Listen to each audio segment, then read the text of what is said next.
Jurista, professor, escritor e figura marcante do judiciário brasileiro.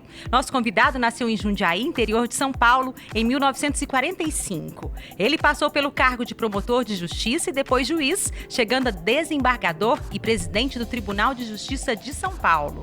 Ele também atuou como secretário da Educação do Estado, presidiu a Academia Paulista de Letras e recebeu diversas honrarias ao longo de sua trajetória profissional. O SampaCast de hoje recebe o secretário executivo de Mudanças Climáticas, Renato Nalini.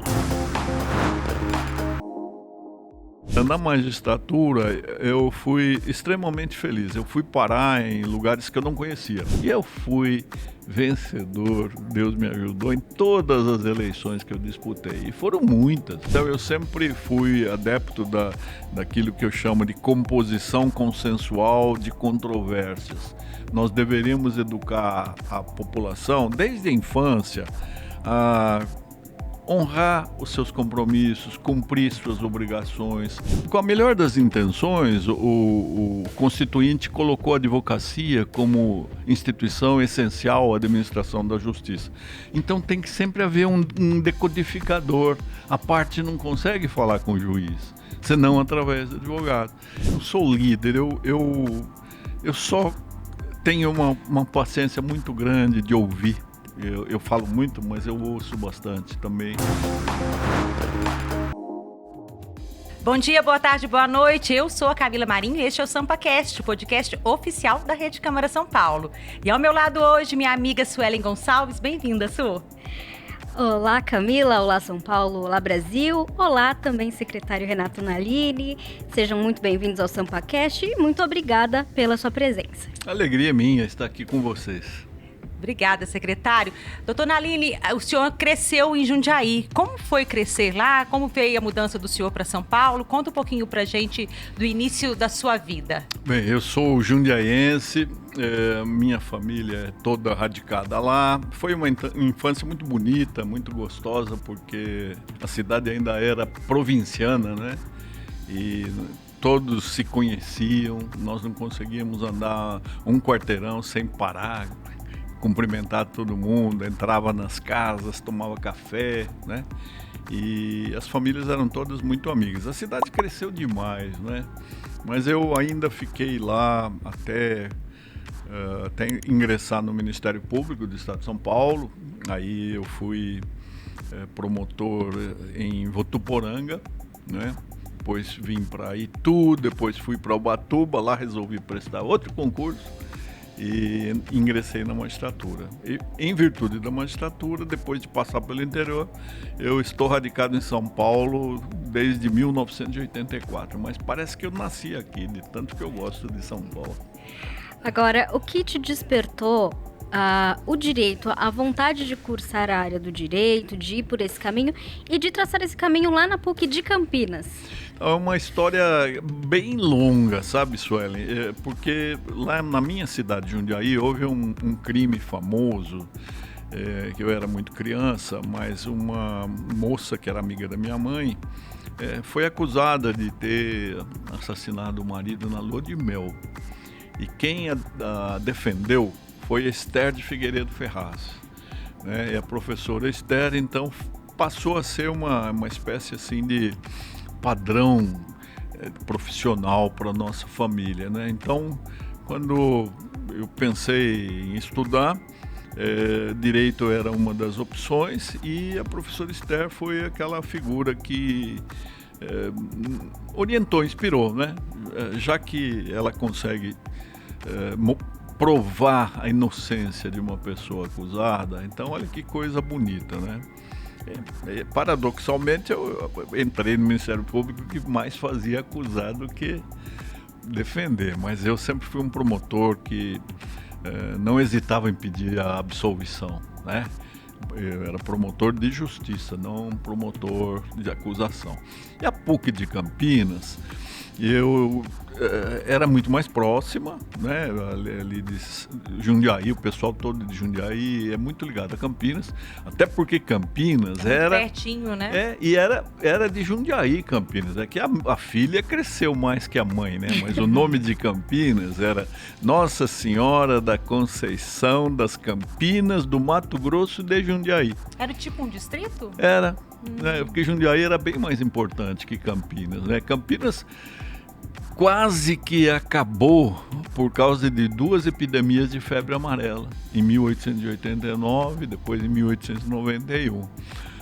Então, o destino natural, nós íamos muito a Campinas, desde criança meu pai levava a gente ao bosque, a gente ia de trem, então era uma familiaridade. E eu gostei muito, e na minha família todos nós estudamos em Campinas.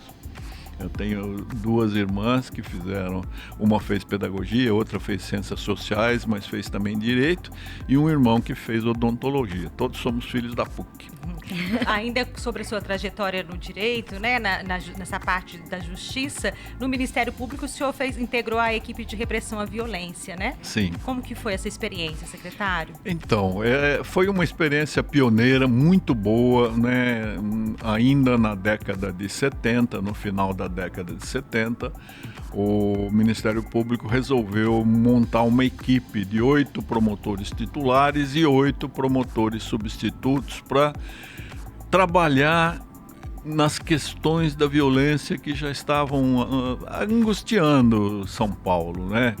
E eu fui um dos escolhidos como substituto, mas trabalhar ao lado, na mesma mesa como nós estamos aqui, com o Luiz Antônio Fleury Filho, que depois veio a ser governador, né? Era um grupo muito bom, aprendi muito com eles e aprendi também a como trabalhar com essa criminalidade que então começava a se organizar, né? E foi uma experiência muito boa. E aprendi muito, fizemos muitas coisas para desvendar crimes que estavam ainda obscuros, e o melhor de tudo foi assim aquela equipe muito coesa, né? Então éramos 16 pessoas pensando a mesma coisa, estudando, verificando as experiências estrangeiras, né? E foi uma iniciativa que depois veio a culminar com esses grupos, o GAECO, né? Hoje o Ministério Público tem muita coisa assim organizada, mas aquela altura foi o início dessa especialização. Agora, o senhor já iniciou a sua carreira por um motivo muito marcante, como acabou de dividir aqui conosco, mas ao longo aí das suas vivências na magistratura, o que mais te marcou na sua formação como juiz? Tem algo pontual? Olha, há muita coisa. Se eu fosse escrever, né, veja que eu fiquei 4 anos no Ministério Público, depois fiquei mais de 40 na magistratura, e o que eu posso dizer é que houve muita coisa relevante, né? Me lembro mais no Ministério Público, que eu fui promotor de Ubatuba, e aí houve um incêndio num cartório, era um tabelionato, e todos diziam que era alguém querendo queimar um livro de escrituras para que desaparecesse uma procuração com a qual as pessoas estavam fazendo transações, etc. E isso eu vim conversar com o Procurador-Geral da Justiça para ver como é que a gente trataria isso, porque a cidade ficou empolvorosa, e ele falou: vou mandar alguém para auxiliar você. E me mandou o delegado Sérgio Paranhos Fleury, o famoso Fleury. Eu não conhecia, mas ele foi extremamente operoso, eficiente, ajudou a elucidar. Depois ele se envolveu, né, em tanta coisa, é uma história complicada, né?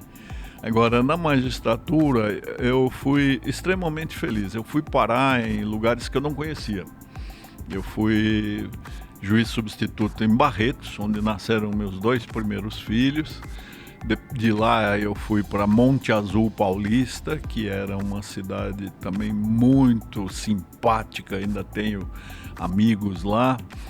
Depois voltei para Itu, agora como juiz titular da 2ª Vara. Fui para Jundiaí, que era a minha cidade, e as pessoas diziam, olha, é difícil você ser juiz na sua cidade, né? Você vai ficar impedido.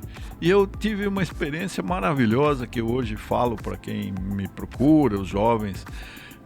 Os amigos não criam problemas. Nenhum amigo se aproveitou da situação de eu ser juiz, ao contrário, colaboraram.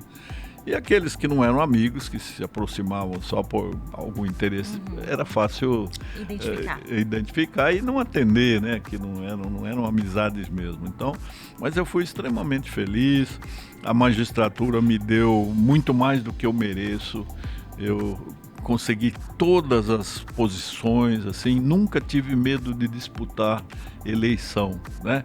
Eu tinha amigos assim que diziam, olha, cuidado, você vai se arriscar, você tem um nome tão bom, vai colocar seu nome aí, de repente você não vai ser bem sucedido. Eu falei, mas se eu não me expor, se não me expuser, eu não vou saber se as pessoas vão querer que eu ocupe cargo ou não. E eu fui vencedor, Deus me ajudou em todas as eleições que eu disputei. E foram muitas. O senhor está contando da sua trajetória, né, Su? E a gente escutando desde lá do início lá em Jundiaí, da experiência, o exemplo que o senhor teve para seguir a carreira, né, nessa parte jurídica. O senhor já ocupou vários cargos, né? Promotoria, como juiz também, como o senhor acabou de falar, à frente do tribunal. Isso, de qual forma moldou a sua visão da justiça? É possível falar que o senhor chegou a uma conclusão de como é a justiça, qual é a tratativa, quais são os encaminhamentos para seguir essa trajetória de sucesso que o senhor desempenhou?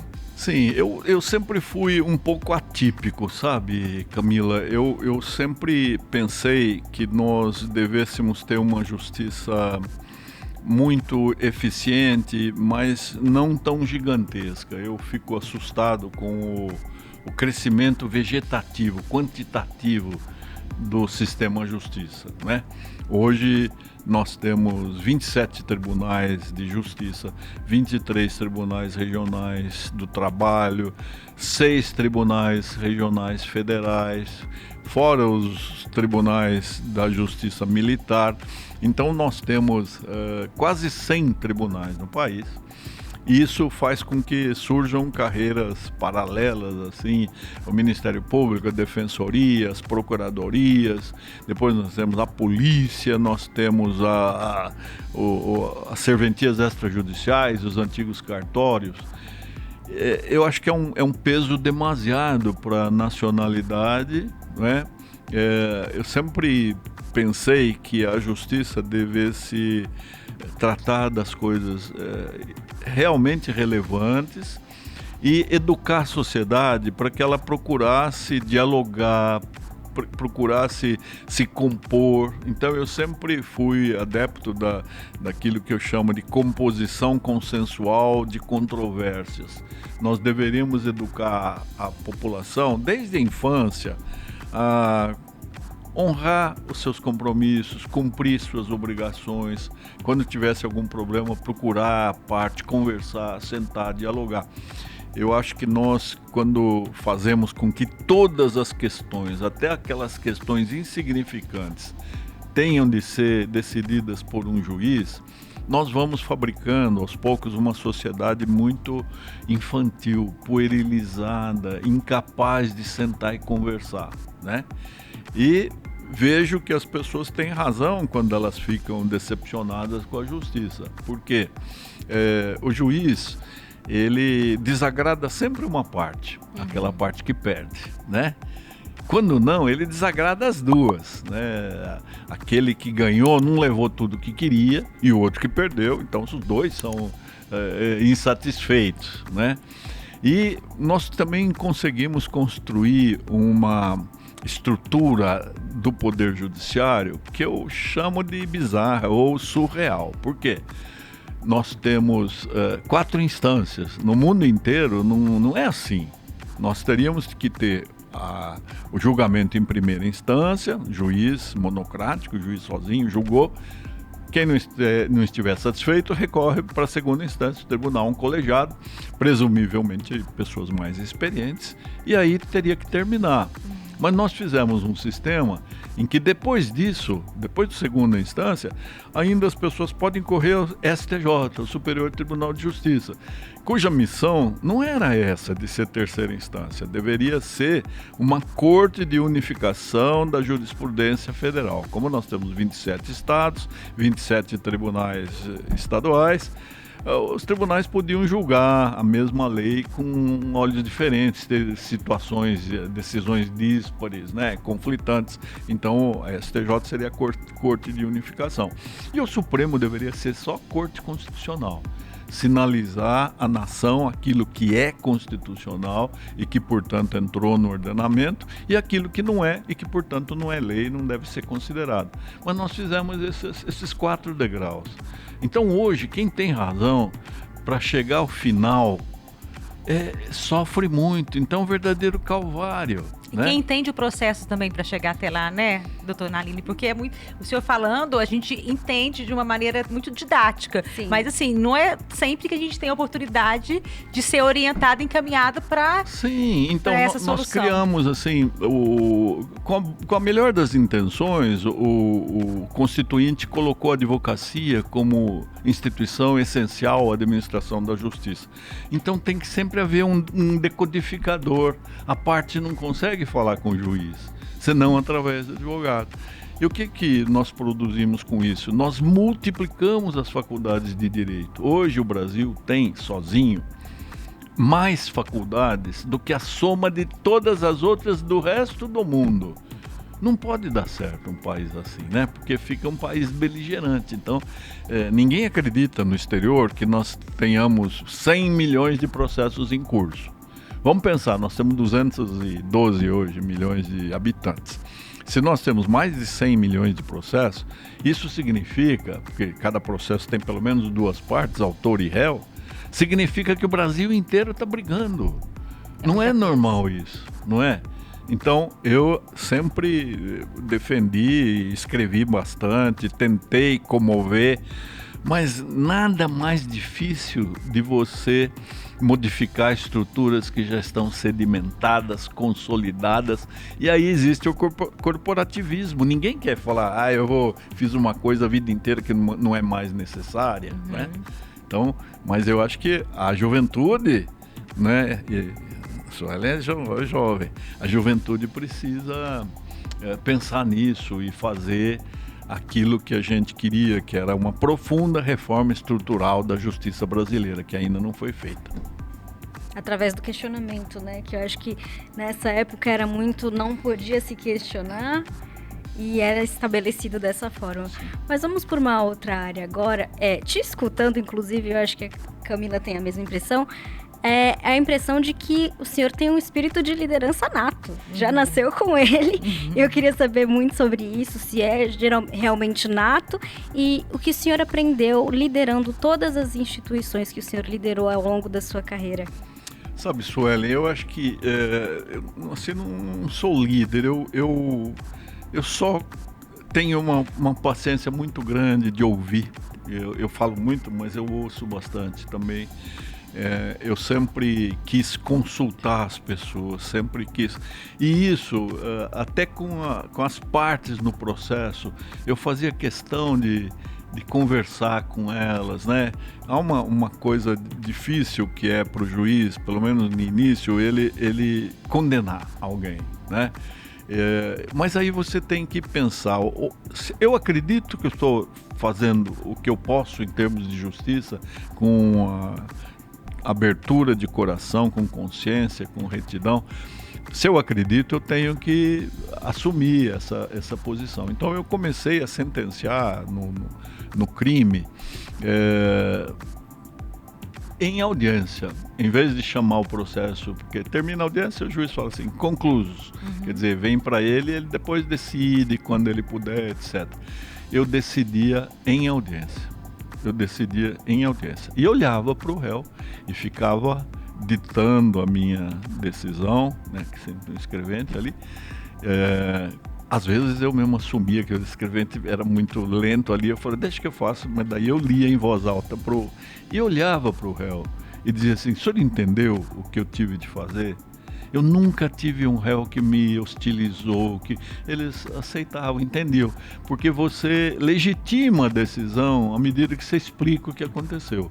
Então, quando eu me propus também a ser vice-presidente do Tribunal de Alçada, depois presidente do Tribunal de Alçada, depois integrar a Câmara Ambiental, que era a eleição, entrar para o órgão especial do Tribunal, depois ser presidente de comissão de concurso, depois disputar a Corregedoria Geral de Justiça, disputar a presidência. Eu sempre procurava todos e falava assim, olha, eu estou disponível, se você achar que eu mereço a sua confiança, eu fico muito feliz com o seu voto. Se você achar que é outro, também não vou brigar com você. Você tem o direito de escolher. E fui super bem sucedido, fui muito prestigiado. Ainda hoje, você vê, vai fazer 10 anos que eu saí do tribunal, né? Saí 5 anos antes para ser secretário de Educação. Mas ainda hoje, os meus colegas me prestigiam, me convidam para tudo. Eu tenho um ambiente bom. E você sabe uma coisa, Camila? Eu sonho que eu estou julgando ainda. Eu sonho que eu estou em audiência, que eu estou em sessão e tento convencer os meus colegas dos votos. Então a minha toga eu não tirei, pelo menos simbolicamente eu continuo de toga, né?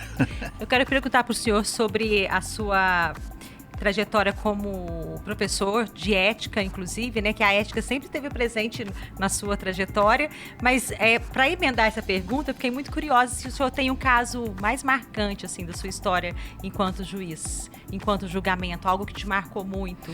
Tem uma história que assim, não é nem muito bonita, sabe, Camila?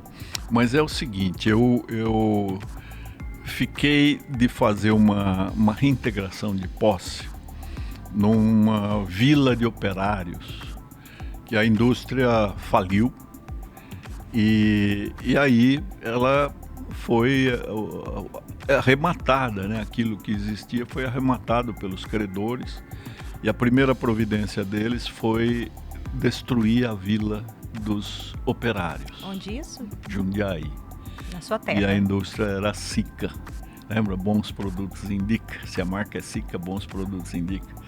Era uma coisa muito boa para Jundiaí. Eu conheci os donos, eles eram pessoas maravilhosas e tal. Mas Jundiaí perdeu, né? A Vigorelli, perdeu a Sica, perdeu a Vulcabras, perdeu todas as indústrias têxteis, a Argos Industrial. Foi um fenômeno, né? Então, quando o oficial de justiça foi fazer a citação daqueles que estavam nessa pequena vila, eram casinhas de operário. Estava ali uma viúva de um operário remanescente, ele já tinha morrido, ela tinha mais de 90 anos e morava com uma empregada que já era quase da família, também de mais de 90 anos. E as duas sobreviviam fazendo boneca de pano. Era com isso que elas sobreviviam. As outras casas já estavam todas desocupadas. E eu falei, eu não vou ter coragem de tirar essas duas, né? Então eu comecei a criar alguns obstáculos, assim. Marco uma justificação. Por que que precisa imediatamente dessa casa desocupada, tal? O pessoal, os advogados, alguns se irritaram, né? Que estavam advogando em favor do novo adquirente E eu sei que eu fui fazendo alguns expedientes assim, até que as duas morreram.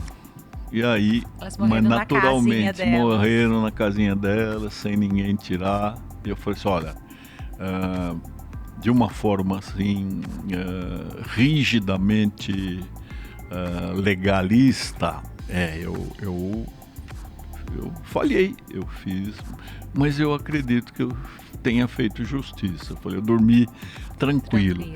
E os próprios advogados depois falaram, doutor, que coisa, né? O senhor segurou, o senhor deu uns nozinhos aí, mas a coisa, né?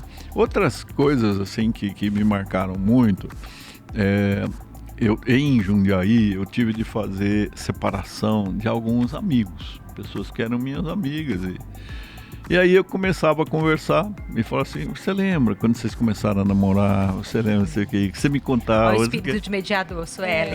E aí muitos casais voltaram, sabe? Eu hoje ainda encontro que eu sou de Jundiaí, então eu tenho laços lá.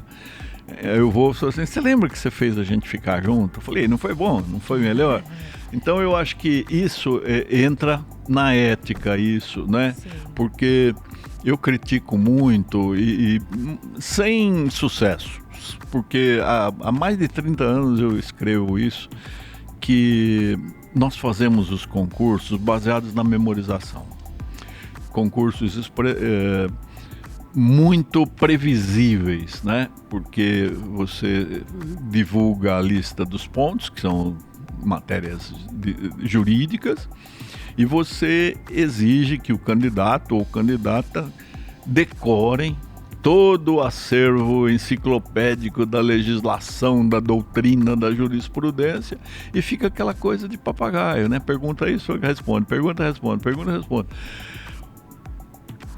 A cada concurso aqui em São Paulo, que é a minha experiência, que eu trabalhei bastante nisso, são milhares de candidatos, né? E o concurso, ele se desenvolve sempre da mesma maneira. Agora, o tribunal está abrindo, o Tribunal de Justiça de São Paulo, o 192º, ou seja, quase 200 concursos, e todos iguais. Todos iguais. E você entrega essa missão de recrutar novos quadros para a magistratura, para pessoas que não são especialistas em relações humanas, em psicologia do trabalho, nada. São técnicos em direito, né? Então eu falo, é uma comissão ad hoc, entrega aquilo para pessoas que vão só fazer aquele concurso e examinam como? Fazendo perguntas teóricas. Então quem prepara, na verdade, os candidatos são os cursinhos. Os cursinhos são muito bem sucedidos, né? Porque eles sabem que é tão... aquilo já está tão programado, é tão sabido, né? É sempre a mesma coisa, que eles fazem, repetem, o candidato repetir. Nos concursos em que eu participei, eu fui membro e depois eu fui também presidente de concurso. Antes disso, eu era assessor do presidente, durante um tempo que ele era sempre o mesmo, né, era o decano do tribunal. Eu via que as pessoas estavam prestando o 12º concurso, o 8º concurso. Chega uma hora, passa, né? Porque vai decora. Agora, e depois? Vai ser um juiz humano? Vai ser alguém que olha para a pessoa e sabe, fala assim, eu quero resolver o seu problema, eu quero entrar na sua realidade para ver o que eu posso fazer de melhor com o ordenamento jurídico para dar uma resposta que tranquilize você e não aflija demais a parte contrária, né?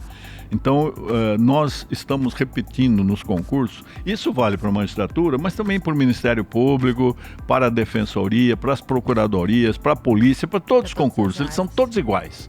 Tanto que você tem hoje a categoria dos concurseiros, aqueles que conhecem o Brasil prestando concurso. Uma hora entra, né? Entra, mas não é uma pessoa vocacionada, é uma pessoa que já entra, às vezes, com muita arrogância, porque o próprio tribunal fala, olha, foram 20 mil candidatos, só vocês que passaram, 50, 60, então vocês são muito especiais, vocês são muito bons, Então a pessoa cresce, né? Pensa que é mesmo, né? E é o erro da educação brasileira que começa desde o ensino fundamental, depois do ensino médio e na universidade, que é desprezar as competências socioemocionais. Decorar não significa nada, porque hoje você tem celular e no celular você encontra informação atualizada, colorida, musical, atraente, muito diferente da aula de um professor, né? Então, você está desprezando essas competências e criando gerações que não têm compromisso com a justiça. Podem ser até excelentes profissionais porque cumprem os seus deveres, e hoje tem CNJ pedindo produtividade, você tem que produzir em massa, né? Tem que sentenciar bastante e tal. Mas e a justiça? Onde é que ela foi? Muito se decora e pouco se absorve os conceitos de fato. Não é? Doutor Naline Suelen, a gente tem muito ainda que conversar, descobrir muitas coisas sobre o senhor. Demais, né? Mas a gente precisa de fazer um rápido intervalo para falar mais no próximo bloco sobre a sua carreira, planos para o futuro, e a gente volta já já com o SampaCast.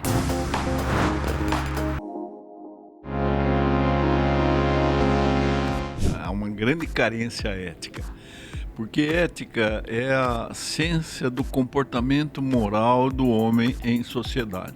A natureza é uma corrente cujos elos não podem ser rompidos. Então, eu faço parte dessa natureza que não está a meu serviço, assim, só para me servir. Nós não somos, assim, seres superiores. Eu acho que foi uma leitura equivocada do Gênesis. O que é que nós fizemos? Nós fomos brincar de Deus, retificar o Tietê. O que é que ele ficou hoje? Um condutor de imundície, né? Então, a vida, ela é uma professora nossa, né? Ela mostra como é que as coisas se desenvolvem, porque é só acreditar na natureza, fazer um agradinho para ela, ela devolve em abundância, né? Voltamos com o SampaCast, que hoje recebe José Renato Naline, secretário de Mudanças Climáticas da cidade de São Paulo. Vamos continuar aqui o nosso papo, falando um pouco sobre a sua vertente de escritor. Agora o senhor escreveu sobre ética ambiental e eu gostaria de saber o porquê a moral é essencial na preservação do meio ambiente. Por que a ética entra nisso também? Como ambos se convergem? Bem, eu sempre tenho dito, Suelen, que a ética é a matéria-prima da qual o Brasil mais se ressente, né? Há uma grande carência ética, porque ética é a ciência do comportamento moral do homem em sociedade. Então, quando nós pensamos naquilo que nós começamos a chamar de mudança climática, depois passamos a chamar emergência climática, hoje eu já falo cataclismo climático, porque a situação está ficando cada vez mais grave. Tudo isso resulta da nossa falta de consciência de que nós somos parte indissolúvel da natureza. A natureza é uma corrente cujos elos não podem ser rompidos. Então, eu faço parte dessa natureza que não está a meu serviço, assim, só para me servir, como se eu fosse o senhor absoluto das condições, da situação planetária, né? E eu não devesse considerar cada integrante também como um ser vivo, né? Se a gente pensar bem, São Francisco de Assis, que foi considerado o homem do milênio, do milênio passado, né? Embora ele seja santo da Igreja Católica, ele é reconhecido por ateus, agnósticos, etc., aquela oração dele, né? E o que ele dizia? Ele chamava todas essas criaturas de irmãs, né? Irmão Sol, Irmã Lua, Irmã Árvore, Irmã Lobo, Irmão Cordeiro, né? E nós fomos perdendo isso. Quem não quiser apelar para a crença, tem a teoria de Gaia, que a Terra é um ser vivo, né? Quando a gente corta um dos elos, todo mundo vai se ressentir. Isso nós já estamos experimentando agora. Você acaba com as abelhas, você acaba com a polinização, você acaba com o fruto, você acaba com toda a produção agrícola. É um fenômeno que os Estados Unidos já têm sofrido. A China, no tempo de Mao, começou a fazer uma campanha de acabar com as andorinhas, porque eles achavam que elas comiam arroz, e o chinês precisa de arroz. Então foi uma guerra contra a andorinha, todo mundo matando a andorinha. Quando eles ficaram sem andorinhas, eles perceberam que a andorinha estava comendo, era um inseto que comia o arroz. Então não houve arroz suficiente. Então tiveram que importar andorinha para voltar. Isso tudo o que é? é a falta de sensibilidade, é a falta de comunhão com a natureza, né? Nós não somos assim seres superiores. Eu acho que foi uma leitura equivocada do Gênesis, né? O homem vai ser senhor de todas as coisas, etc. Não é para ser senhor para exterminar, é para ser senhor para conviver. Fazer uma boa gestão do que foi dado. Então nós estamos tratando a natureza como se ela fosse um supermercado gratuito. Tiramos tudo dela, né? São Paulo é um exemplo da nossa insensatez, né? Porque isso aqui deveria ser um paraíso há 471 anos atrás. Milhares de córregos, grandes rios. O Tietê serpenteava, né, pelas várzeas, cheio de ave, de vegetação exuberante. Que lugar maravilhoso. O que nós fizemos? Nós fomos brincar de Deus, retificar o Tietê. O que ele ficou hoje? Um condutor de imundície, né? De não só esgoto, mas tudo que se joga, colchão, poltrona, carcaça de carro, etc., substância química das indústrias, etc. Então, enterramos os córregos. É uma cidade que serve mais ao automóvel do que às pessoas, né? E o que é isso? É falta de ética, né? E ética, na verdade, é uma questão assim, muito simples, que deve começar com coisas singelas, né? Aquelas palavrinhas mágicas, né? Bom dia, boa tarde, com licença, perdão, até logo, muito obrigado, né? Então, quando você vai deixando essas palavrinhas mágicas de lado, de repente você está sendo um pouco mais ríspido, um pouco mais estúpido, e você não vai percebendo, você vai perdendo a noção, né? E você tem que se lembrar sempre de que nós temos assim, algumas décadas para viver aqui. Não chega a mais de 10, né? Quando alguém faz 100 anos vivo, o pessoal celebra, comemora, porque nesse período a gente tem de reconhecer a fragilidade da vida, né? O quanto ela é efêmera. Então a gente tem que pensar, a Terra existiu milhões de anos antes da gente chegar. Ninguém sentiu nossa falta. Nós vamos sair, pode ser que durante um tempinho alguém se lembre, mas também de repente esquece. Então a gente precisa ter mais humildade, mais amor à natureza, mais amor ao semelhante, né? Ter encontros significativos, né? Se condoer com a dor alheia.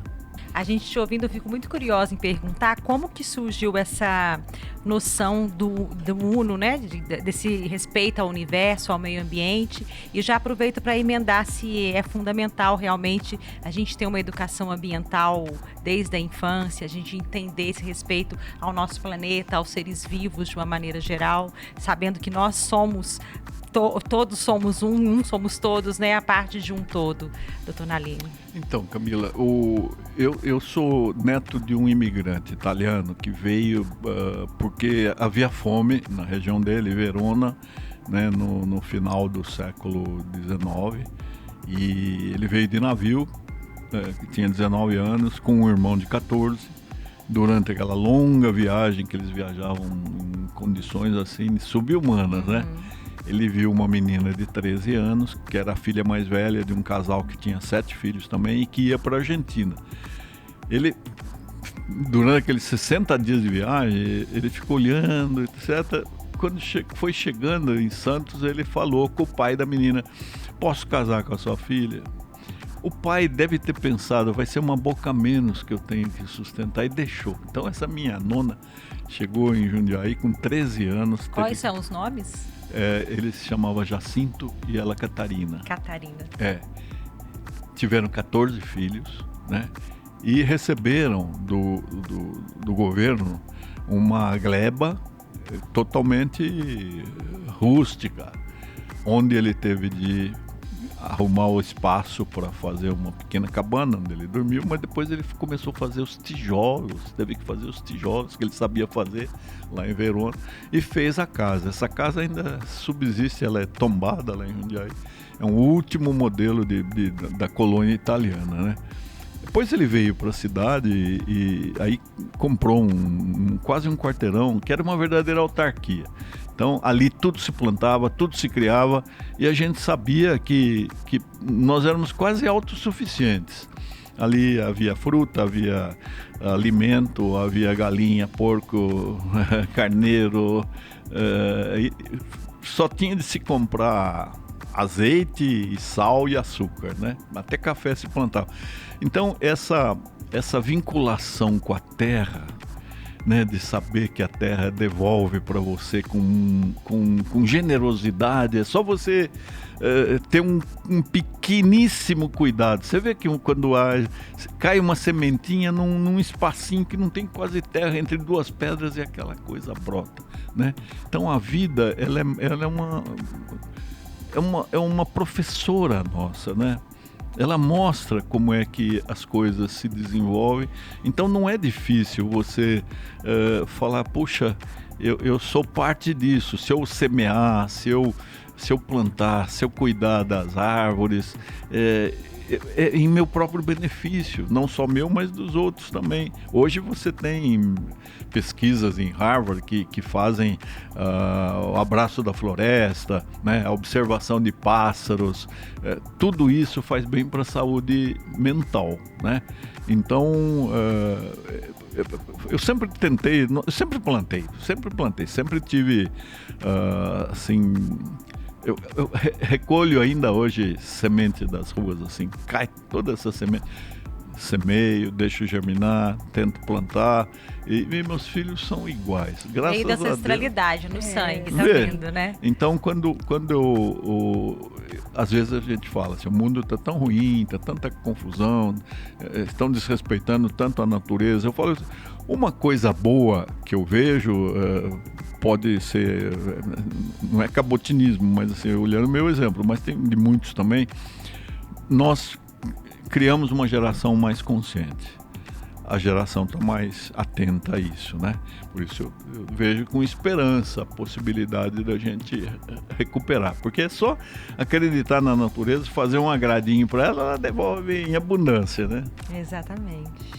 Agora, o senhor foi secretário de Educação, agora está à frente da Secretaria de Mudanças Climáticas. Eu gostaria de saber se as responsabilidades são muito diferentes, mas pelo nosso papo até então, eu acredito que as duas coisas conversem muito bem, né? Sim. A Secretaria da Educação do Estado é um exercício instigante, mas angustiante, porque você tem 400 mil pessoas na folha de pagamento. Eu tinha acabado a minha presidência no Tribunal de Justiça, onde eu tinha 45 mil funcionários. Eu fui administrar uma casa que tinha 10 vezes mais, né? E é muito difícil. Então você quer atender os professores, que é grande parte insatisfeita, e há razões, né? Não há possibilidade de se pagar o que um professor mereceria.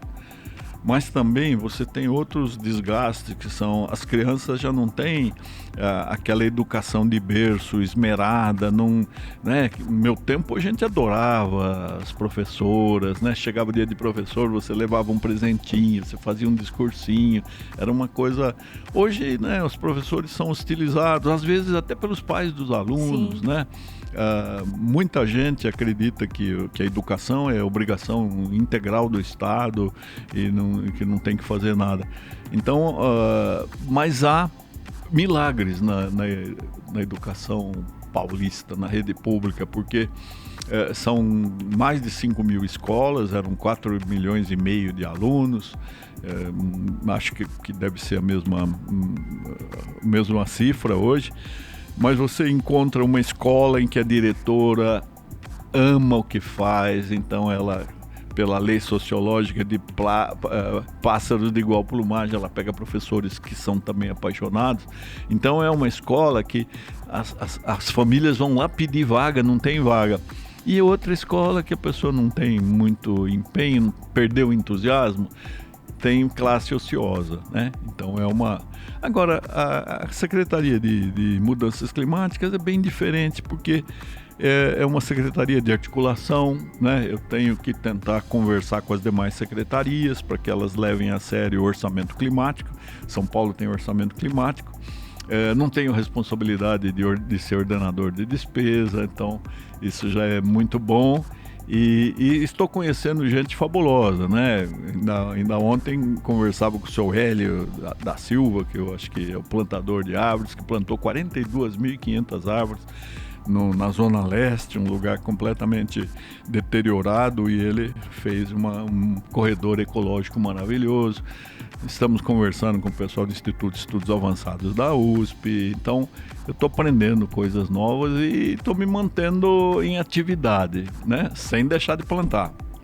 A gente não falou sobre a sua experiência, as suas experiências à frente da Academia Paulista de Letras e Academia Brasileira de Educação. A gente está caminhando para o fim, mas rapidamente gostaria que o senhor falasse um pouquinho sobre... Esse é o meu entretenimento, é o meu divertimento, viu, Camila? Então, quando é lógico que você administrar um tribunal, que é o maior tribunal do mundo, não é fácil. Você tem embates, tem cobrança da sociedade, com razão ou sem razão. Mas a academia é o lugar que você chega na quinta-feira, à tarde, senta com pessoas maravilhosas, né? Eu convivi com a Lígia Fagundes Telles, com Miguel Reale, com José Mindley, né? Com pessoas fabulosas, Antônio Hermílio de Moraes, e hoje continua a conviver com Antônio Pentari Mendonça, Júlio Medalha, João Carlos Martins, Leandro Carnal, Gabriel Chalita, José Pastore. Tem 40 pessoas que não querem nada a não ser conviver e repartir experiências.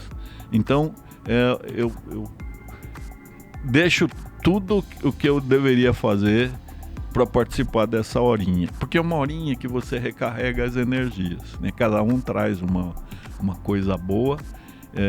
Todos são pessoas que acreditam que a leitura pode transformar a vida dos outros, né? Então é uma coisa muito gostosa. Aí não merecia estar na academia, mas já faz 21 anos que estou lá e estou cada vez mais contente, aprendendo muito. Sempre quando as pessoas me procuram, né? Porque você só pode admitir alguém quando morrer alguém. Eu falo, com o maior prazer. Eu preferia que não fosse a minha vaga, mas você é muito bem-vindo. Agora, pelo jeito, a gente está chegando mesmo ao fim do nosso programa. Infelizmente, nosso tempo está acabando e a gente chegou no momento do SampaCast, que é o momento do ping-pong. São respostas rápidas que nós vamos fazer para o senhor. Vou começar com o seu lugar preferido na cidade de São Paulo. Tribunal de Justiça. Prédio do Ramos de Azevedo, que é maravilhoso. Quem não conhece precisa visitar, ele está sempre aberto. Se São Paulo fosse uma palavra, seria? Dinamismo. Qual é o sonho do senhor para a capital paulista? Mais verde, uma São Paulo mais verde, mais resiliente, devolver o convívio das pessoas, dos paulistanos com a água. Nós desprezamos a água, né? Nós escondemos a água, nós temos que fazer a água voltar. Se o senhor pudesse voltar no tempo e ter uma conversa com a sua versão mais jovem, qual seria o seu conselho? Conviva mais com os seus filhos, os processos vão ficar aí. Eu sacrifiquei muito a vida dos meus filhos. Graças a Deus não deu nada errado, né? Mas eu sacrifiquei jogos de futebol, balé das meninas e uma série de coisas para ficar sentenciando, né? Mas foi o que eu fiz, eu expliquei isso para eles. Vocês querem um pai que esteja sempre presente e deixe as pessoas lá esperando a decisão que depende dele, ou vocês preferem que eu trabalhe? Não, pai, pode trabalhar. Então... E qual é a mensagem que o senhor deixaria para os jovens de hoje? Vivam intensamente, mas procurem transformar o lugar em que vocês vivem. Comece com a sua casa, com a sua rua, com o seu bairro, com a sua cidade. Tudo tem que ser um pouquinho melhor porque você chegou aqui. Não é por acaso, você tem uma missão. E a sua missão é tornar a vida dos demais melhor. Quando você cuida da vida dos outros, você melhora a sua vida. O que Renato Nalini costuma fazer em seu tempo livre? Plantar, ler e fazer também... Eu faço muitas visitas para as pessoas que estão precisando. A minha chefe de gabinete, que vocês conhecem, a Luciana, ela fala: o senhor toda semana tem 2 missas de 7º dia e 2 velórios. Mas eu não falto, porque eu acho que, sabe, é nesse momento que a pessoa precisa de um abraço, precisa de um aperto de mão, falar: estou com você, também perdi pessoas queridas. E o tempo vai atenuando, mas naquele momento as pessoas precisam. E eu faço isso, não é por outro motivo, senão para me solidarizar e para saber um dia meus filhos vão ver que as pessoas que eu consolei vão consolá-los da minha partida. Ai, que bonito. Uma dica cultural que o senhor nos aconselha. Um filme, uma programação aqui na cidade de São Paulo. Olha, São Paulo é a cidade que mais tem atrações culturais no Brasil e acho que no mundo, sabe? Eu conheço muitas capitais, a vida acaba 10 horas da noite no máximo. Aqui em São Paulo não. Então você tem programação no Teatro Municipal, você tem programação na Sala São Paulo, você tem Tomiotaki, você tem os Sescs que tem atrações maravilhosas, você tem o Fiesp na Avenida Paulista. Então tem muita coisa gratuita e bonita e boa. Veja naquelas publicações, nos boletins semanais dos grandes jornais, tanto a Folha como o Estado, e tem a programação gratuita. Procure fazer pelo menos uma, você vai ficar tão animado que não vai faltar mais. Agora, quem vai ver esse SampaCast e te conhecerá agora, que mensagem você gostaria de deixar? Bem, eu acho que as pessoas precisam se interessar. Nós estamos aqui na Casa do Povo, que o Montesquieu dizia, é a caixa de ressonância das aspirações populares. O poder mais importante é o legislativo, porque é o legislativo que edita as normas. O executivo, ele só executa as leis, a gente esquece que essa é a missão dele, ele executa as leis. O judiciário vai fazer incidir a lei quando houver uma controvérsia, quando houver um conflito, mas quem tem as rédeas é o parlamento. Então as pessoas precisam participar das sessões da Câmara, acompanhar o seu vereador. Se o seu vereador não conseguiu ser eleito, aquele que você votou, pega um desses, sempre vai encontrar alguém e acompanhe, faça sugestões, elogie quando ele acertar, mostre aquilo que ele precisaria fazer, porque é isso que a gente faz para que a cidade fique melhor. O Constituinte, em 88, ele falou que a gente precisaria ter uma democracia participativa. Dá trabalho, mas a participação legitima você fazer com que a sua cidade fique melhor. Doutora Naline, obrigada pela aula, viu? Foi maravilhoso, né? Foi. Infelizmente, chegamos ao fim do nosso programa, mas quero muito agradecer a Suelen. Obrigada, Su, por ter participado desse episódio com a gente. Foi um prazer, minha amiga Camila. Também foi um prazer, secretário, te ouvir. Obrigada pela sua presença. É isso. Esse foi o SampaCast de hoje. Semana que vem tem mais. Continuem acompanhando nossos conteúdos pela TV Câmara São Paulo, pelo portal da Câmara e também pelas nossas redes sociais. E não se esqueça também de se inscrever no nosso canal no YouTube. Rede Câmara São Paulo, sua conexão com a política da cidade. Tchau, galera. Obrigada. Tchau, tchau.